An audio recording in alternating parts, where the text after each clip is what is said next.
Dark Phoenix and 40X? I don't know. Let's see how this is.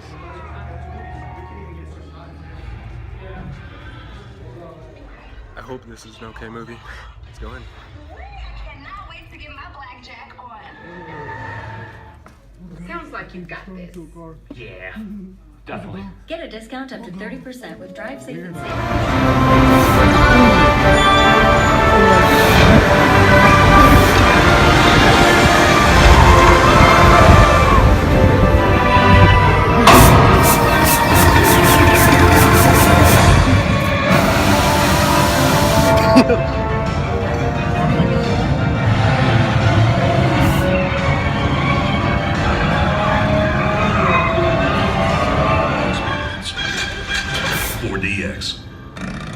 Alright guys, so I want to go see Dark Phoenix and 40X 3D, so of course I'll be talking about the 40X experience after I'm done talking about the actual movie itself.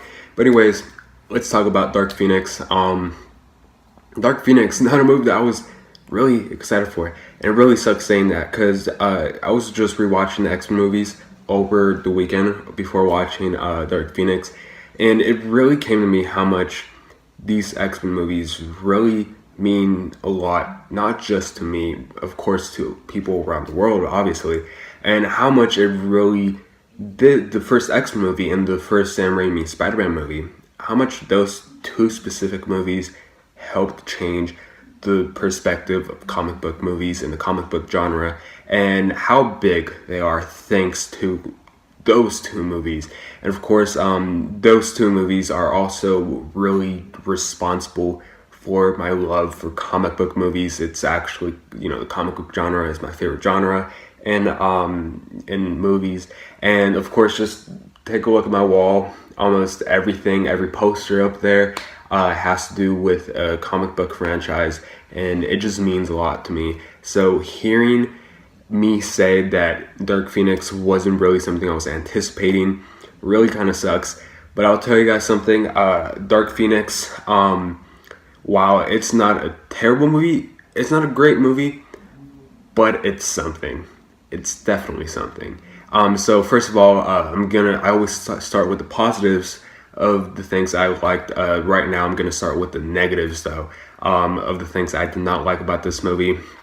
So first off, I did not like how the editing in this movie was just a little off. It was weird, and you could tell that they cut down a lot of this movie, because I believe this movie was supposed to be about 2 hours and a half long, but you could easily tell that they cut out about 30 minutes out of this movie, because things just start happening out of nowhere, out of the blue. Things just start happening, and you're just sitting there just thinking, okay, but why is this thing happening, or why is this character behaving a certain way? And well, there's no other else to say about this movie except to just assume that they cut down a lot of this movie. And not just that, but a lot of the editing is really choppy and really weird, and you could tell that they just cut down so much from this movie, and it really sucks as well, because I could tell that the director behind this movie, the filmmakers, everyone behind this movie tried.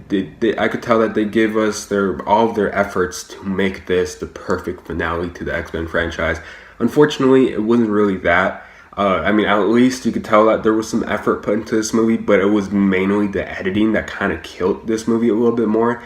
And another thing I truly disliked about this movie was the movie's villain. The movie's villain overall is one of the worst villains in this franchise, because the villain here did not work at all. The villain's motivations, I still don't know what the villain's motivations were.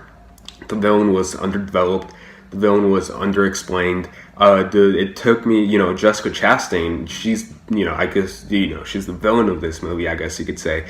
And overall, her performance is actually okay, but it was just a character that she was given to work with that was not good. And I don't know whether the character was just lazily written, or whether, again, it falls into if it's a part of the victim of the movie being cut down so much, that they cut down so much backstory from this villain. And the villain here just did not work at all. In fact, I think if they could have maybe cut down the villain from this movie, I think that the movie could have possibly been a little bit more better. But of course, you need another villain, because I guess you could say that Jean Grey herself was a villain in this movie. It really kind of depends in the context that you see it in. But just that Jessica Chastain's character she didn't contribute much. I mean, she contributed to the third act of the movie, but for the other two acts of the movie, she did nothing, and it was just really pointless having her there. The structure isn't all that good either. Some of the structure is really just messy, because the movie overall is internally a mess. And the reason why I say that is because the movie has some good ideas, but just that it doesn't really know how to play with those ideas. So therefore, there are some ideas that are going to be floating around in the air, and it just doesn't entirely make sense. And the writing also does not work here. Some of the dialogue is really bad here. There's specifically one line that is delivered by Jennifer Lawrence, and if you've seen the movie, you know which line I'm about to talk about. This specific line screams out feminism, and I have nothing against feminism unless it's forced. And this line in this movie was so forced it did not make sense, especially from the context that this line was being said in. And this specific line I really hated, and it just wasn't that line in the movie that angered me. There's many other lines of dialogue in this movie that are just silly and just hilariously terrible. The writing didn't exactly work for me. But of course, now let's get to the positive things aside. There are a lot of things to admire about this movie. I like some choices that they did with certain characters in this movie. Of course, Jean Grey herself, I thought she was quite a good character in this movie. You get some backstory to her, so therefore you actually end up caring for her character, even though she's doing all these things where she goes rogue. You really do care for her character, and you feel something. And I also like that the individual storylines that they give for Professor X, Magneto, Cyclops, Beast, they all contribute to the story perfectly well. Even though, again, the movie isn't the best, they definitely do contribute a lot to the storyline, and I really appreciated that. And Mystique, though, again, actually all the performances in this movie are pretty good. And Jennifer Lawrence as Mystique, again, yeah, she was good. But Mystique, I think that I don't know about her character. I didn't really think her character was all that good in this movie. But every other character I was into, almost every character in this movie, aside from the villain and Mystique, I was kind of cheering for, and I was concerned for throughout the movie. And again, that really just shows how much I do care for these characters. And when they were put into these specific situations in this movie. And the third act of this movie is insane. The third act of this movie works perfectly well. And I think that the third act, if there's any reason to why I'm going to buy this movie on Black Friday, it's because of the amazing third act of this movie. The third act is so good in this movie. So, yeah, there are a lot of things to like about Dark Phoenix. There are some things that aren't all that good.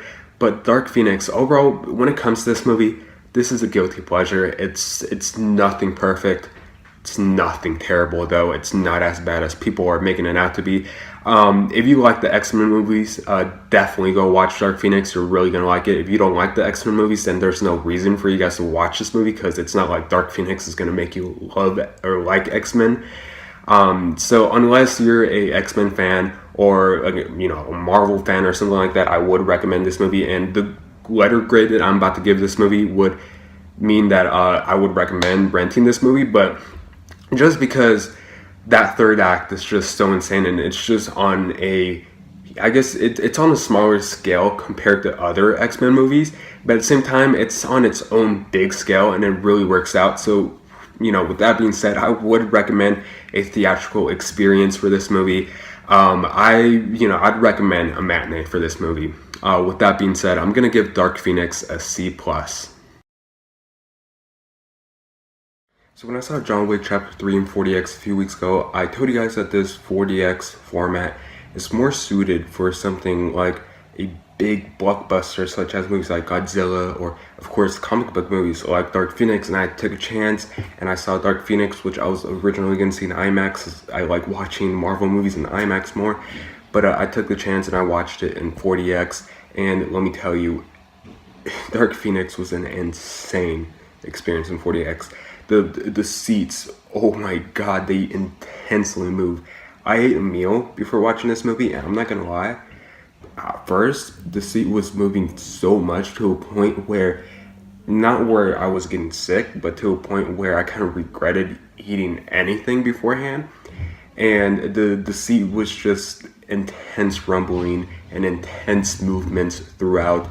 Every time Jean Grey would unleash her powers or anything, the seat vibrates, and it's like a hard vibrate.